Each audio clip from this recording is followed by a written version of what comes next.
right. Welcome to Fast Break Breakfast NBA podcast. My name is Keith Parrish. Got Adam Mares coming up in a few minutes, but right now I'm joined by my good buddy Andrew Schlecht. Andrew, good morning. How are you? I'm doing awesome, Keith. We're in the middle of the playoffs. Got a little lack of sleep going on, but you're still kind of buzzing from the night of basketball. So, yeah, it's a good place to be. What's your excuse for lack of sleep? Just the late tip-off times, these Lakers Warriors barn burners? Yeah. I mean, late night podcasting, late night producing, early morning producing today. Trying to find, so like a lot of what I do is like making sure that we get all of our 11 shows on track throughout the week for the Athletic NBA show. And so we had right now, like everybody's traveling. That's right for the most part. And so trying to find windows. And so our window this morning was early to get one of our shows done. I am similarly a little bit tired, a little bit exhausted. I missed my Athletic NBA show on Sunday night. Trapped in an airplane. I was trapped in an airplane. I was flying home from Austin, Texas to Nashville. Oh, that's right. And, yeah. And the plane could not land in Nashville. They shut the airport down because of weather. So we landed in Memphis. I got a great aerial view of the FedEx Forum and the Bass Pro Shop Pyramid.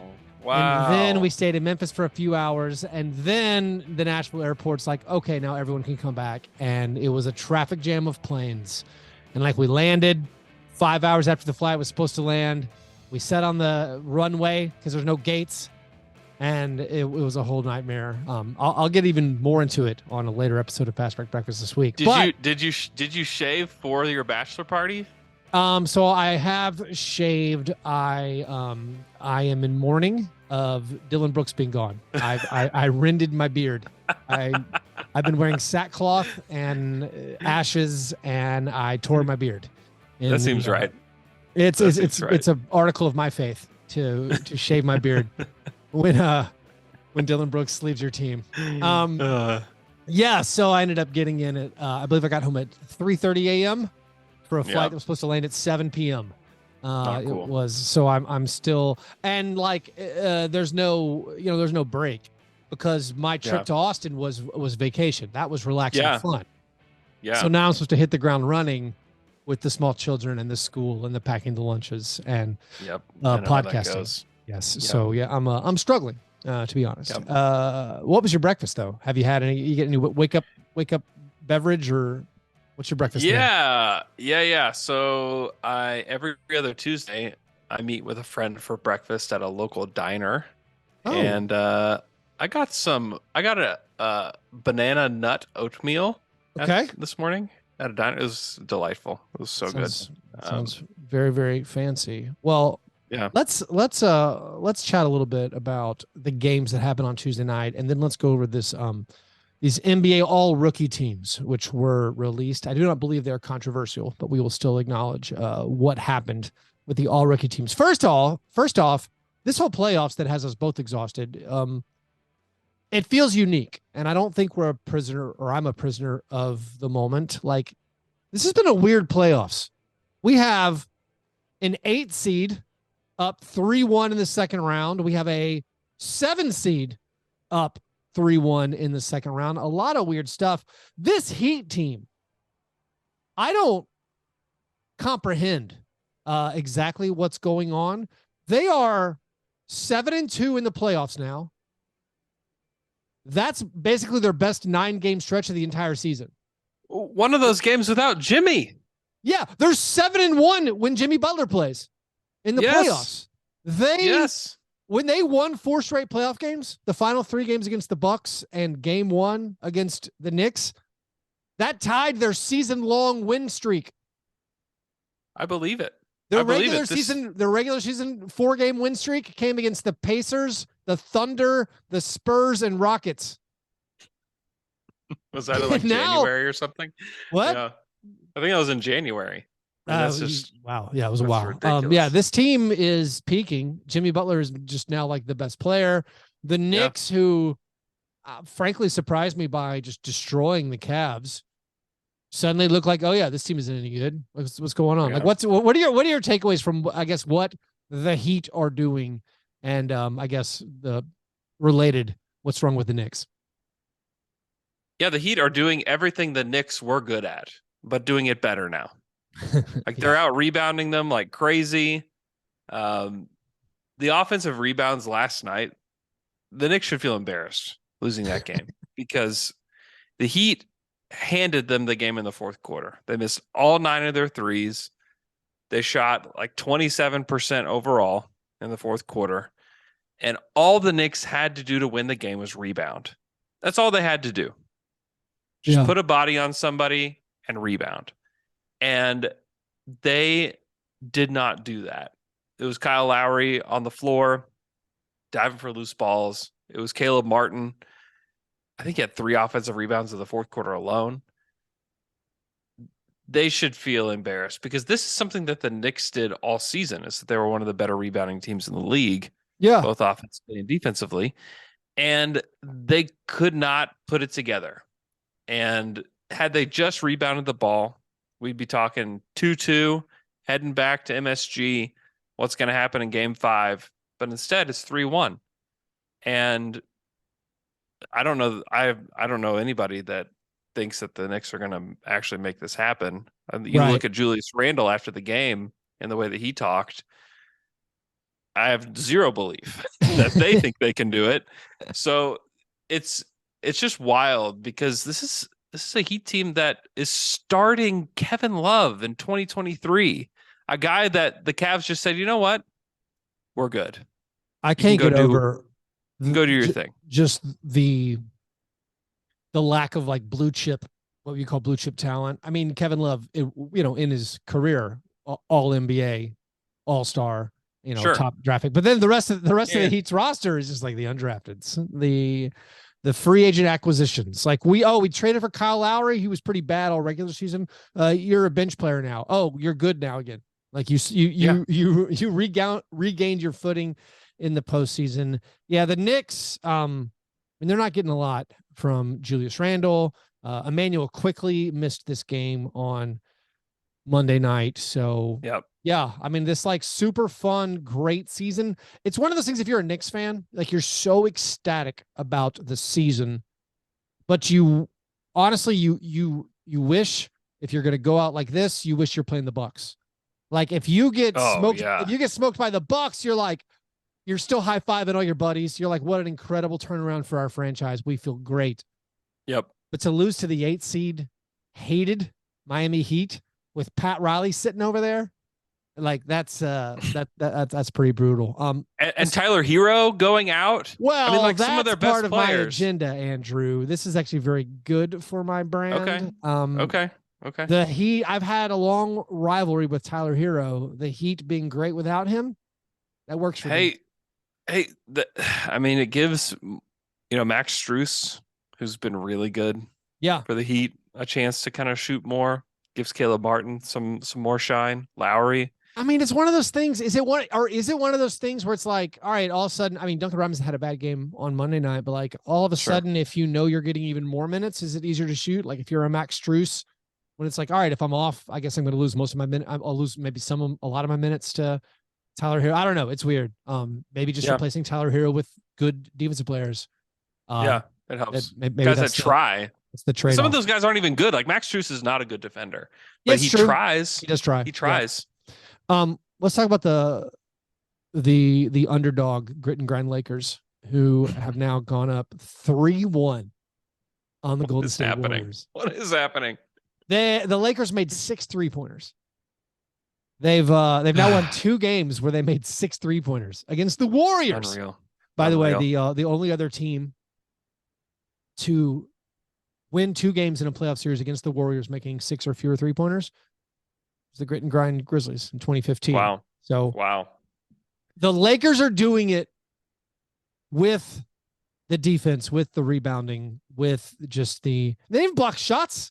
Honestly, maybe it's because the Warriors are scared and not attacking. Yeah, they had one as much, but the Warriors are on the brink now, and I'm still surprised, I guess, that it's the Warriors are actually, down 3-1, and specifically they're down 3-1 to the Lakers. Like this turnaround for the Lakers. I mean, I saw it up close with my eyes. I'm like, oh, this Lakers team's good. Like this Lakers team, I like all the pieces. If they had a different name on their jersey, I would love this team. Yeah. But like, the Lakers are incredible, and you got the Lonnie Walker fourth quarter, to all of a sudden, like they could give it to Darvin Ham, like give him credit for. It's like we don't need Rui Hachimura anymore. Let's go Lonnie Walker now. Yeah. But what'd you see from the Lakers' big win? I mean, it's a battle between threes and free throws, right? I mean, the Warriors don't shoot free throws because they just take jump shots, and they don't have anybody that really gets downhill. And the Lakers are like, LeBron gets downhill and gets to the free throw line. Austin Reeves gets downhill, gets to the free throw line. I mean, they were 20 for 20 from the free throw line last night. That's amazing, right? That to me, and that's been the games that they've won. And there's no complaining about, I can't believe the Lakers are getting all these calls and the Warriors are not. Like, that's the nature of getting downhill versus taking jump shots. And you get the extra point for taking the threes, but you're not going to get the points at the free throw line. And so that to me has kind of been the biggest thing. And then Anthony Davis, his defense on Steph at the end of the game was phenomenal. It was really, really good. Yeah. Yeah. They got enough points. The Lonnie Walker thing was insane. I mean, after like 7 points, I'm like, all right, this is cool. This has got to dry up at some point. He's going to miss like 3 in a row and they're going to have to go back to LeBron. It's like, no, he's just going to deliver this win for them in the fourth quarter. And just like, he just kept scoring. Honestly, it was an out of body experience for me watching it on my couch. I can't imagine what it was like, for Lonnie. Yeah. So the Lakers' depth was really on display, which again is a hilarious thing because this team, I made fun of them in the preseason. I remember The Athletic put out a thing that was like, this is a possible Lakers closing lineup. And it was like Juan Toscano Anderson. And I can't remember who it was. It was Juan Toscano Anderson and one more guy where I'm like, that lineup's terrible. Or it was Troy Brown. It was Juan Toscano Anderson, Troy Brown Jr., I believe Austin Reeves, AD, and LeBron. Austin Reeves. Like, that's not a very good five, guys. I mean, I know LeBron and AD plus anything, but now you're having a guy who is DMP'd, and like Lonnie Walker is not a great one-on-one player. He's not an efficient shooter or scorer, but he all of a sudden shows up with 15 points in the fourth quarter. D'Angelo Russell, who they got at the trade deadline, was off. And they're like, well, we're not going to play him. And Austin Reeves had his first good game since basically game one against the Grizzlies. And like, they just have options, and Darvin Ham is like pulling the strings, and he's keeping the guys ready. The fact that Lonnie Walker is prepared, to come in that blowout in game 3, and also the blowout in game 3, like they killed the Warriors, and they did it on that game on made threes, and the Warriors turned the ball over a ton in game 3. And then in game 4, the Warriors did a little bit better job of holding on to the basketball until crunch time. And then it was, oh no, Draymond Green with a big turnover late. The Lakers got called. I mean, the Warriors got called for a couple of illegal screens, which I enjoyed that. My cheering against the Warriors really was pleased with some of that.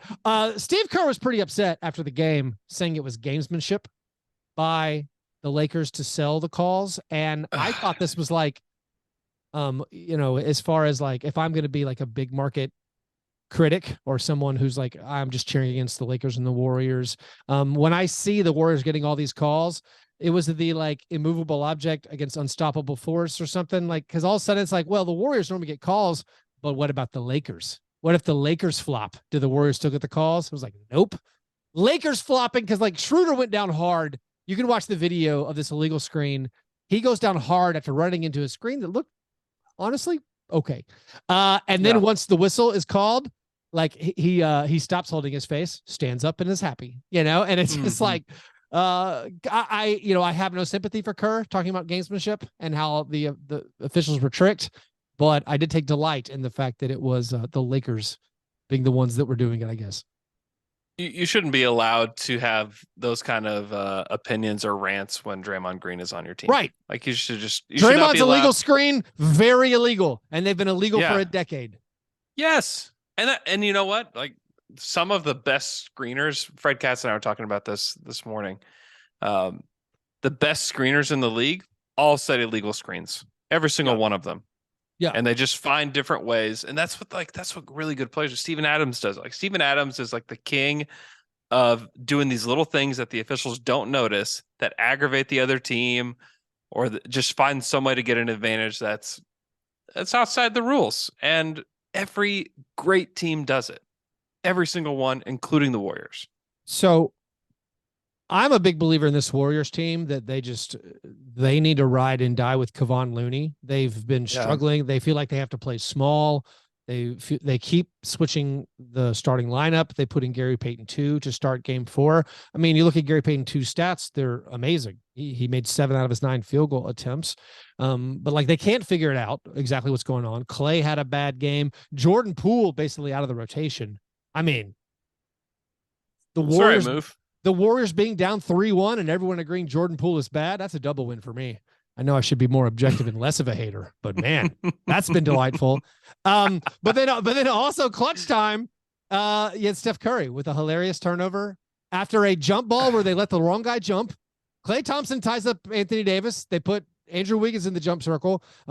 Steph Curry steals the tap, basically. Anthony Davis tries to bat it towards his goal, but Steph Curry falls down. Does not call timeout. None of his teammates call timeout. He throws it out of bounds. And now the Warriors, I mean, this is brink of elimination. What do you think? Like, what's your thought for either clutch time or what the Warriors, like, do they have another gear because they're going back home? Like, this is an all-time great team. And we're going to build a narrative based on this series, based on who comes out of it, LeBron or Steph. No doubt. I think the Warriors always, I mean, this is a very resilient team that has resiliency written all over the history of the team. So like you can't call it until they're actually done. Yeah. We've seen them come back from 3-1. We've seen them blow 3-1 leads themselves. Like we've seen probably every single thing that could happen to a great team happen with them. And so they've been through it. And so this Lakers team needs to put the hammer down on them because they're not going to go away. If they win, let's say they win game 5 on the road, they can pull off a game 6. They've done it before. And so Steph is still terrifying. Steph didn't shoot the ball well last night, but you could tell that there was like some terror when he's just bringing the ball up the court. Of course. Still. Yeah. And so Steph can do it. Steph is still that good. He's been that good in the postseason. So yeah, I'm not willing to put them to bed at all, especially seeing the lows of this Lakers team too. Yeah. Like I'm not ready to say the Lakers are going to do it, especially, I mean, some wild things have happened to get them here. The Lonnie Walker fourth quarter, that doesn't happen. We're probably having a different conversation right now because this is a 3-point game. This is not. It was a very close game. Blowout. You're right. So I'm not ready to put anything. I think, it seems like LeBron is, I don't know, picking up steam is the right word, but like every game he is just doing what it takes. Anthony Davis did not have his every other kind of relapse or, like he had a really strong game. Also, you talk about like how close, all these things are from going a different direction. Like the Lakers were down 10 in the fourth quarter of the play-in game against the Timberwolves. And the Timberwolves were 3 for 15 from the field in that fourth quarter and ended up losing to the Lakers in overtime. And then you think about like the Heat. The Heat were down 6 to the Bulls in the fourth quarter of their do or die game home. They lost to the Hawks. They lost to the Hawks in the play-in. Yeah, they lost to the Hawks, and then they were down a point in the final 3 minutes against the Bulls, and now they're good. So yeah, anything can swing, I guess, on a dime. Crazy. Let's wrap up with this. The all-rookie team came out. I want to say the first 4 on the first team, there's unassailable, like Paolo Banchero, Huevos Bancheros, Jalen Williams, Walker Kessler, Keegan Murray, of course. And then Benny Mathurin got the 5th spot on the first team, which is fine. I mean, I think At that point, you could be like, what about Jaden Ivey? There's arguments for others, but it's not that controversial. Second team, Jaden Ivey, Jalen Duren, Jabari Smith, Jeremy Sohan, and then Tari Eason. Second team, what are you going to do? It's, there's always debates. Andrew Nimhard was one vote away from making it by Tari Eason. Did anything jump out to you on this all rookie team as far as the announcement? Not really. I think if you didn't like the way that Ben Mathurin ended his season, it's like, all right, whatever. Like Jaden Ivey struggled at the beginning of the season when Mathurin was great. Yeah. It's like if you look at holistically, you look at everything, it's like, all right, like you could flip a coin between those two. Yeah. As far as who gets first team, who gets second team. Also, promise you in 3 years, no one's gonna remember. No one ever remembers. Gonna care. Yeah. Here's a pop quiz for you, Andrew. Which one of these players was not first team all rookie? Okay. I'll give you 5 names. Which player was not first team all rookie? Eric Pascal, Josh Jackson, Jayshawn Tate, Marvin Bagley, Willie Hernan Gomez. Which one of those players was not first team all rookie? Would you like me to repeat the names? Oh my gosh. Marvin Bagley. That's incorrect. Marvin Bagley was first team all rookie. Wow. I believe that year was just like last year where the first 5 picks were all first team, maybe. Because it was like Doncic and Jaren Jackson and Trey and Ayton and I know. So Bagley was in fact first team all rookie, which I should take another stab. Your remaining players are Eric Pascal, Josh Jackson, Jayshawn Tate, and Willie Hernan Gomez. Jayshawn Tate? I don't know. The answer is Josh Jackson. Josh Jackson was second team. All those other guys, first team all rookie, which the exercise there is supposed to prove. Yeah, it doesn't matter, and no one remembers. Doesn't matter. Doesn't matter. I will say the one thing I think jumped out to a lot of people is when you're looking at the vote tally. We all saw the wrong Jalen Williams get some votes. The not amazing Jalen Williams ended up with a first team vote and 5 second team votes, which led all of us to be like, oh, that's pretty funny. They got the names mixed up, to which the NBA made it a point to tell Howard Beck to share with people. Oh, no. It's not a mistake. No one accidentally voted for him first team because the person who voted him first team also voted the other Jalen Williams first team. So I ask you, Andrew, which is better? That the idea of the wrong Jalen Williams getting a first team vote on accident, or that someone did it on purpose? Accidentally would have been much better. Yes. To talk about, and much better in reality, because it's also like, okay, like the other Jalen Williams had a nice end of his season and led the league in charges, hit a lot of threes. Great. Oh, gross. I didn't know that. It's great. Yeah. In like awful. In like no time, he just racks up charges. That's terrible. He is a absolutely delightful person to be around. He smiles. Get out of here with personal stories all the time. Oh my gosh, I love that guy. He's so much fun. I like a player that you can kind of rib for things, and he'll go back and forth with you. He's wonderful. But he did not deserve a first team, maybe probably not even a second team vote. Like I think that's who in the world on the first team would you put him over? That's where I guess if you were a person you're making your vote. Yeah, it has to involve players playing meaningful minutes on like a team that made the play-in. Like if you set that arbitrary cutoff, then that's in my mind that's the only way you can get there. And then why didn't this guy vote for David Roddy? Yeah. I mean, there's just that's just you're getting too cute. Like you're a smart guy, a smart NBA guy to do that one. That's a weird one. Yeah, he should not have gotten first team vote. I would like to be clear about this, Andrew, because I don't want to speak out of both sides of my mouth. I think it's silly that the wrong Jalen Williams was someone got a vote for first team. However, I do not want the ballots to be released. I don't want to ever know who made this vote. When I look at the vote overall, worked out perfectly. Everyone, it's in the right order. They're in the right order. So I would take that over the bullying that's going to come once this vote gets released. There's going to be some local weirdos, and that's fine. Some local regional weirdos voting for their guys. That's okay as long as the overall vote looks fine. The overall vote does look fine, so I won't get too outraged. Yeah, it's good. Yeah, I just also wonder, like Paolo got 100 first team votes. Who doesn't think Jalen Williams should be on the first team? Because there's somebody out there that doesn't think he should be on the first team. Again, not everything has to be unanimous. I think he absolutely should have been. I could imagine someone putting in like Jaden Ivey if you're going to have, like if you're assuming they also put in Kessler and Keegan Murray, and then if it was Mathurin and Ivy, I guess. Yeah. But that's just wrong. Yeah. I like the comeback but that's just wrong. It's just morally objectively. That's doing it wrong. Yeah. That's great. Just not paying attention. I agree with you. Yeah. Overall, yes, you're right. If you don't nitpick like these little tiny votes that, like you said, like this order doesn't matter that much anyways, because we're not going to remember in 3 years, right? Or even next year, we may not remember. So like this nitty gritty, like who didn't vote this guy that? It doesn't matter. It matters even less. Like, this so and so is one vote from being unanimous NBA first team. Who cares? Like, it doesn't. No one. We don't have to have. Remember. I do know that Embiid winning the MVP in a runaway was silly objectively, because it was too close for the vote to be that out of sorts. So groupthink is bad. Let's make all the votes secret again. Anyways, Andrew, thanks for coming on, man.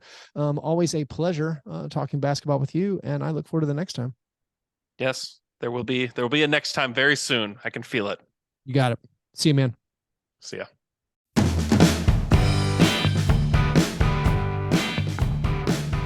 I'm joined right now by Adam Mares. Adam, how are you? I'm just excited to be back on my favorite podcast to guest on. Man, we are excited to have you back. It's the royal we. Adam, you're wrapped up in this amazing, incredible second round series. Nuggets Suns. Are you able to enjoy anything else about the Wild playoffs? I will say I'm mad at myself. Well, about the rest of the playoffs. Yeah, the Knicks Heat. It's hard to watch that after you watch what you're seeing out of Denver Phoenix. It's a entertainment drop off. You just mean aesthetically. Aesthetically, it in every sense. Honestly, I actually think it literally every sense of the word. But I will say I was mad at myself because that Ishbia stuff. I have to be live before, during, and after games, so I don't get as much time to really see what people are saying. But in the immediate aftermath of Game 4, there just was a flood of people on the timeline calling for Jokic's suspension. Sure. And I'm a little mad that I let that ruin what was a great Game 4. Like, I should have just been in the moment of Game 4. That makes sense. There's a lot of, I feel like that's basketball now, where if there's like an extracurricular thing where it's like all of a sudden that's just what everyone talks about. A little bit about that with second team all defensive member Dylan Brooks. Let's just watch the basketball. But if you ever go to ESPN.com, rarity for me, but if you ever go, the headlines are all so-and-so fined, so-and-so arrested, so-and-so calls out teammate. It's like there's no good headline. They've only hey, here's the bad ones. We could just focus on the basketball. The basketball has been amazing in this series. Are you going? Did you go to Phoenix? No, I don't really, to be honest. I don't even go to games anymore very often. We have a staff of 4 full-timers covering the Nuggets, and I am tasked with hosting our podcast. So I'm a studio guy these days. Yeah, that makes sense. It's hard to do it all. I was curious because like you talk about like you're missing there's stuff you miss sometimes just having to do the games. I was curious. So you're watching on TV, you're getting like Mike Malone post third quarter TV interview where he says the same thing every time. Where he's like, we gave up X number of points on X field goal percentage. We got to run it harder.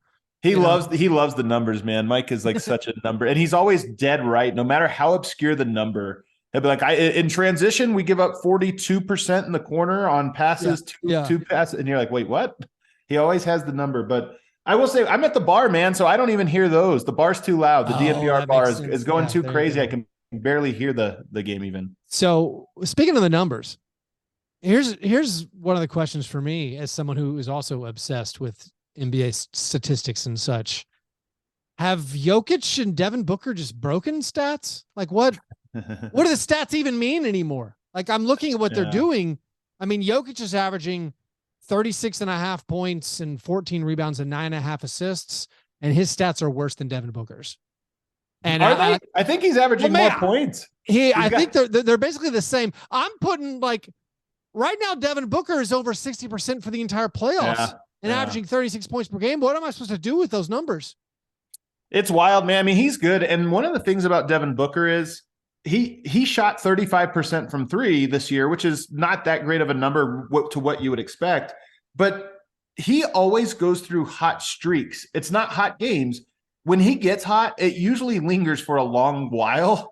And right now, I think he is 9 games into the playoffs, I believe. Yeah. 9 games into the playoffs, and it's kind of been a 9-game heater. So is that a 10-game heater? Is it 11? Does he regress at some point? So there's a lot of ways you can look at this series, and one of them I think would be like Devin Booker's had the best games ever, and if not for that, the series might be a sweep, might be done. But of course, that's not how the games go. Now it's a best of 3, and they got Devin Booker, they got KD.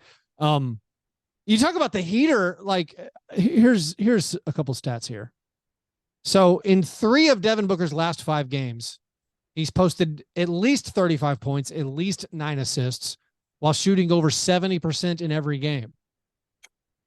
No one in NBA history has more than 1 of those games in their career. Right. And Booker's got 3 in his last 5. His last 4 home games, without exaggeration. I mean, I don't know how we judge these things, because again, the stats are broken. His last 4 home games, he's averaging 42 points, 10 assists, and he's shooting 73%. Without exaggeration, statistically, that's probably the best 4-game run in NBA history as far as 4 straight games. And I don't, again, it's like, we have to adjust our stats now. This is like me looking at Wilt Chamberlain stats. We're like, oh, they did what in the 60s? And by the way, if he would have gone, he went 14 of 18 and then 20 of 25. Yeah. If he would have gone 12 of 18, it would have been a phenomenal game. And the Nuggets would have been ahead. That's 6 points. The Nuggets were down 3 with 20 seconds. So I do think there is something to, everybody always says you should write your column when the ball's in the air, meaning at the last possession, write your column. Because if it changes on whether a guy hits the shot or this or that, how much is your analysis off? I think the idea of Michael Malone and the Nuggets need to adjust. It's such a hard question, because if they don't adjust and run it back, there's a chance that Devin Booker again goes 12 of 18 or 14 of 21. Just regular great, superstar, MVP caliber great, and Denver wins. Whereas if you adjust, maybe you adjust and it's actually the wrong direction. So I think it's easy for people to say, oh, you have to adjust, you have to stop a guy, but there's just something too. The 2 games they were in Phoenix, he was historical, to your point. The 2 teams he was in Denver, he was great, merely great. Right.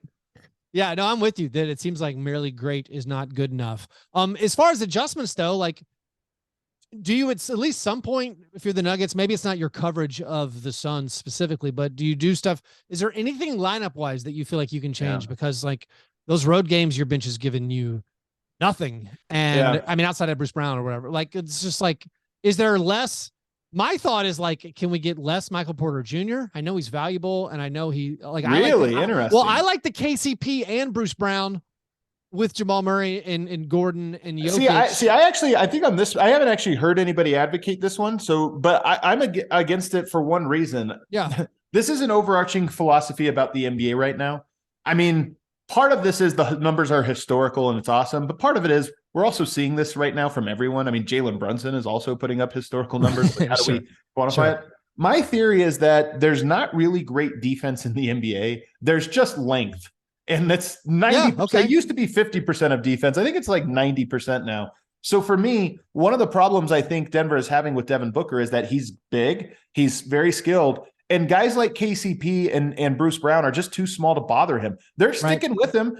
He's not getting layups. He's not getting stuff at the rim. He's getting jumpers, and he's just elevating over him. So part of me thinks, does it look good when Michael Porter's on an island? Well, first of all, Devin Booker's not hunting him, and that should tell you something. He's not looking for Michael Porter. Sometimes they get matched up, but he's not going out of his way to find him because he's comfortable against the smaller guys. If there's a lineup combination or a lineup change I would want to see, to me, this is a forwards league, a small forwards league. Denver doesn't have a lot. They have Jeff Green out there for his length and athleticism, but I just don't think he has the energy or some of the skill set.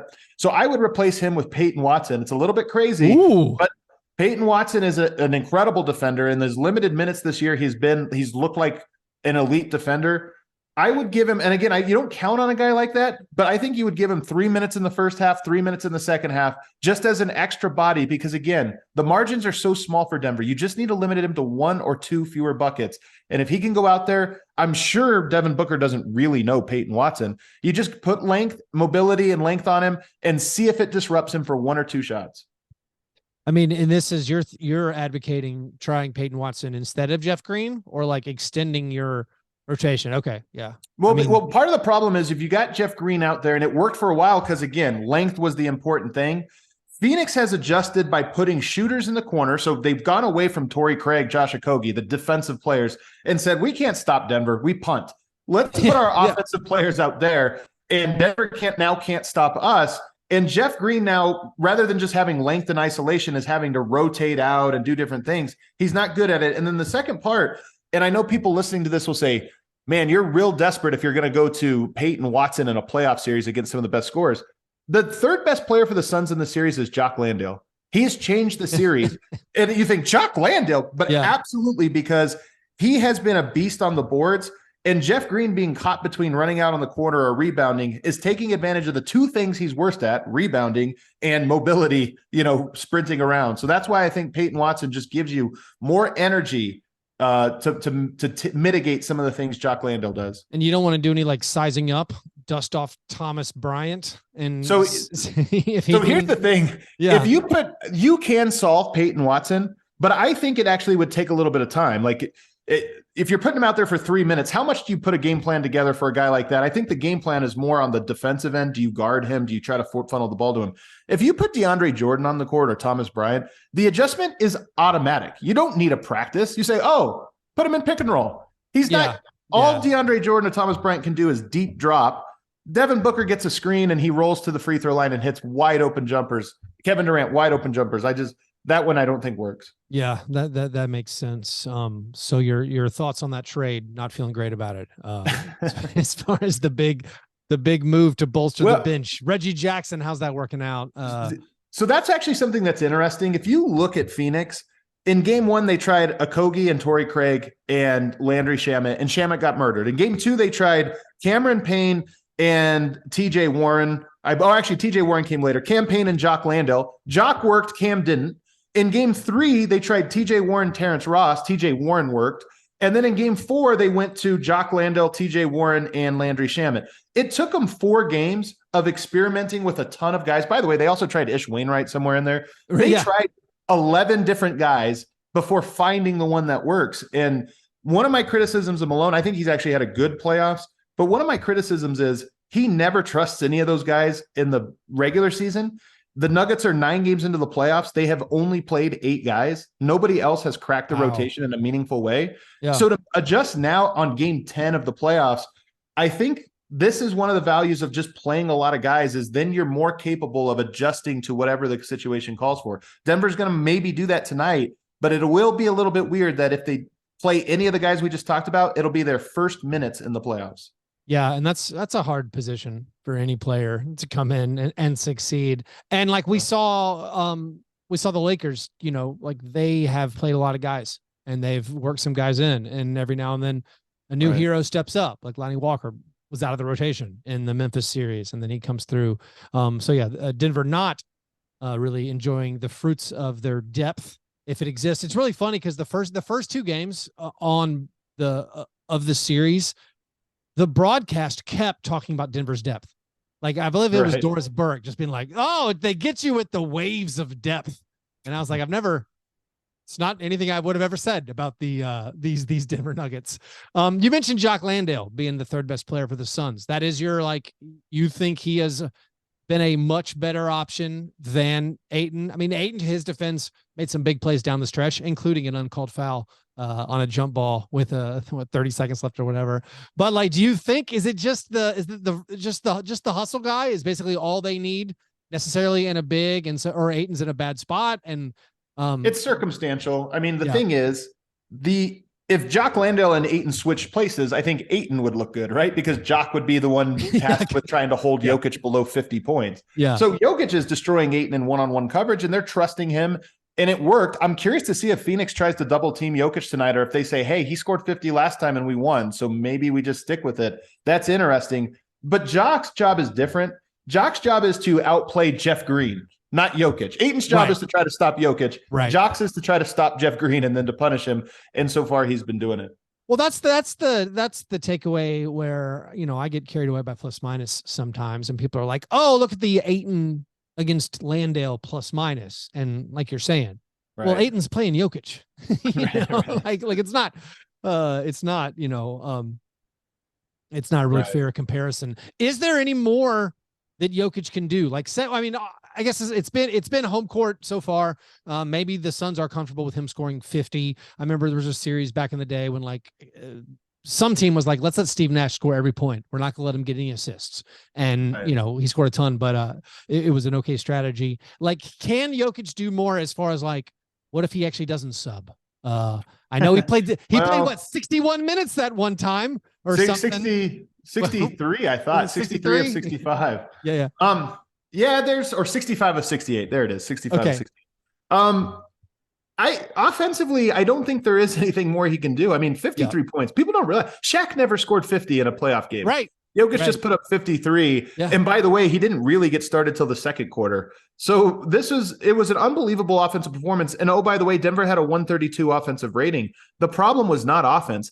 And to take it even further, I know there's always a propensity to say, well, yeah, but however much you score, you give up just as much. Jokic has not been the problem defensively in the series. They're not scoring at the rim. They're not dragging Jokic into pick and roll where he is getting beat around the corners or this or that. I mean, it happens once or twice a game, but that's not the strategy. The strategy has been their ISOs and their pull-up jumpers. It's a mid-range game where the big doesn't matter because they're not attacking the big.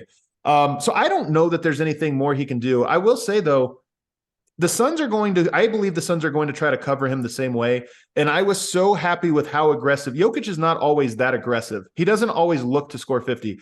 I think he needs to look to score 50. And unlike game 4, I think in game 5, he needs to start right away. Don't even get people going. Just go out and try. Jock Landale plays 21 minutes very effectively. If you can put fouls on DeAndre Ayton the way he was in game 4 by being aggressive, Jock Landale might have to step up to 25, 28, 30 minutes. And that's where I think you'll start to see there's a reason this guy is a role player, not a star. Yeah, we see that all the time. And I guess this feels like a series that might just end up like a 7-game series with the home team, taking care of business. It seems like the Suns have no margin of error with Devin Booker and Kevin Durant. And of course those guys can shoot over 50% every game, but maybe not 60. Maybe not 70. I think it comes down to that. And then, so there's a couple things you have to look at. One is, again, Devin Booker, great shooter, 35% 3-point shooter in the season this year, 57% right now. So 22% higher than his average. Even if that just comes down to 45%, Denver has an edge in the series.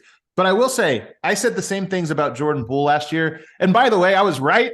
Jordan Poole had the best series of his life, his best 5 games he'll ever have against Denver last year. Maybe there's something to it, but even the deep threes, which he never makes, on fire, regular threes on fire, off the dribble, contested threes on fire. And then as soon as that series ended, no longer on fire again for the rest of his life. I don't want to just say, you try to make things harder on Devin Booker, but to me, the margin of error is with Denver. But there are some things defensively, just intensity, energy, being at home that I think they can do to limit him to, as you said, below 70% shooting.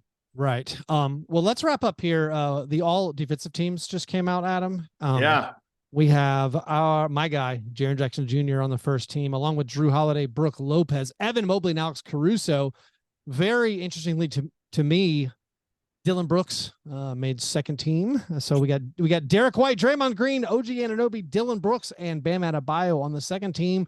Where should second team all defensive player Dylan Brooks go? I feel like I think he can hold Devin Booker under 70%. I'm just saying.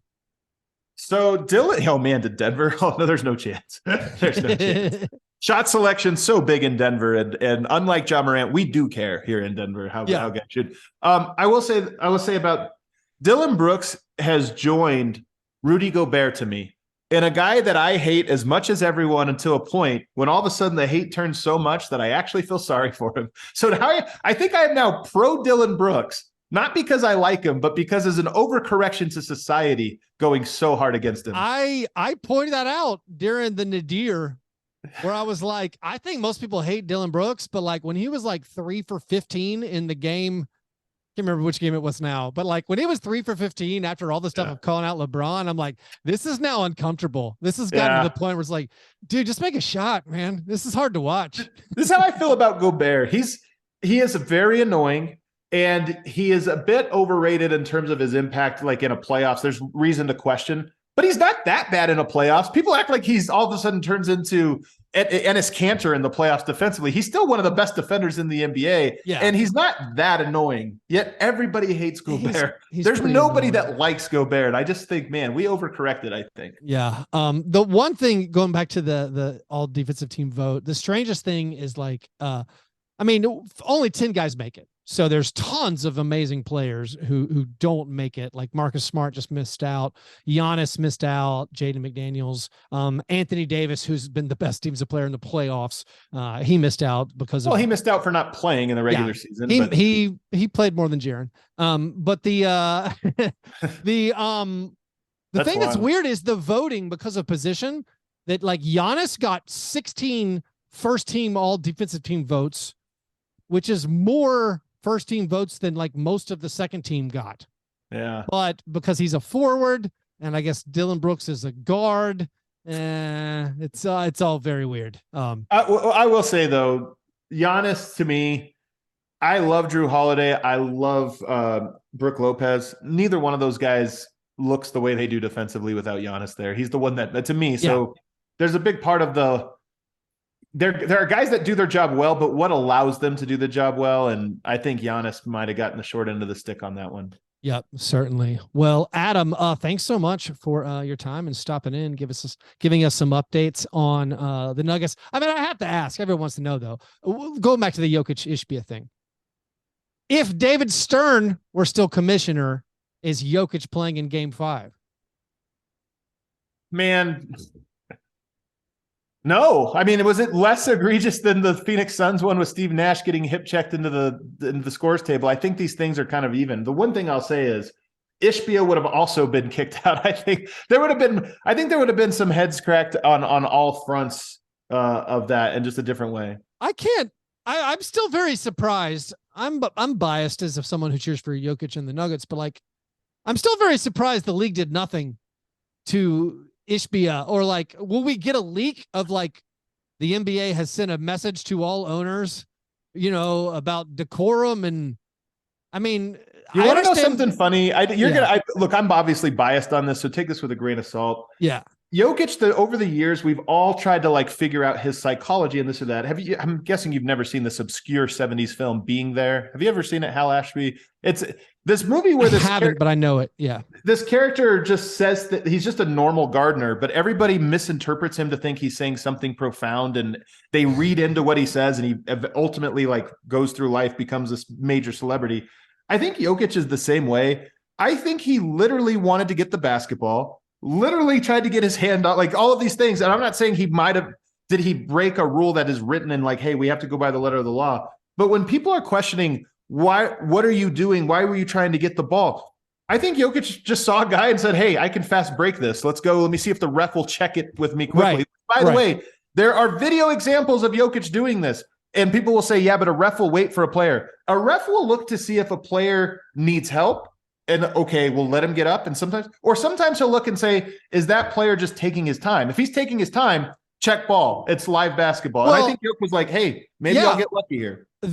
So going back to the Grizzlies-Lakers series, the Grizzlies got a fast break because of basically someone falling down, and like maybe it was Anthony Davis. Anthony Davis fall happens every game. He wasn't getting up. The Grizzlies like checked the ball in, threw it ahead. The Lakers got called for a take foul.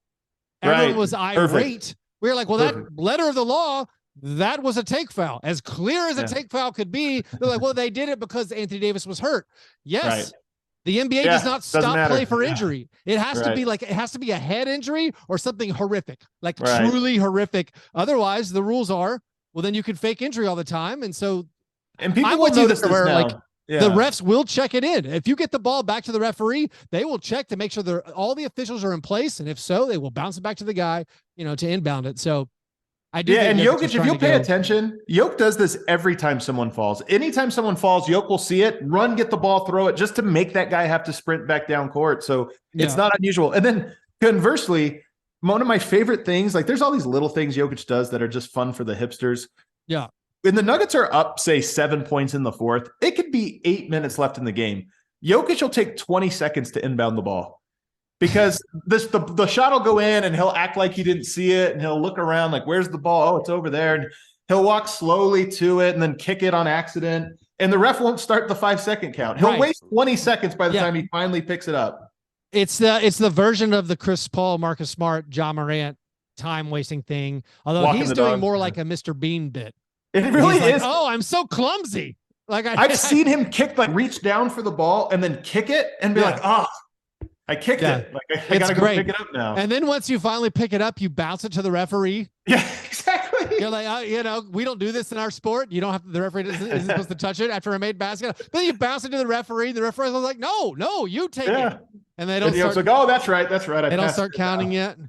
Yeah, it's great. Anyways, Adam, thanks again, and look forward to talking basketball with you very soon. Let's go.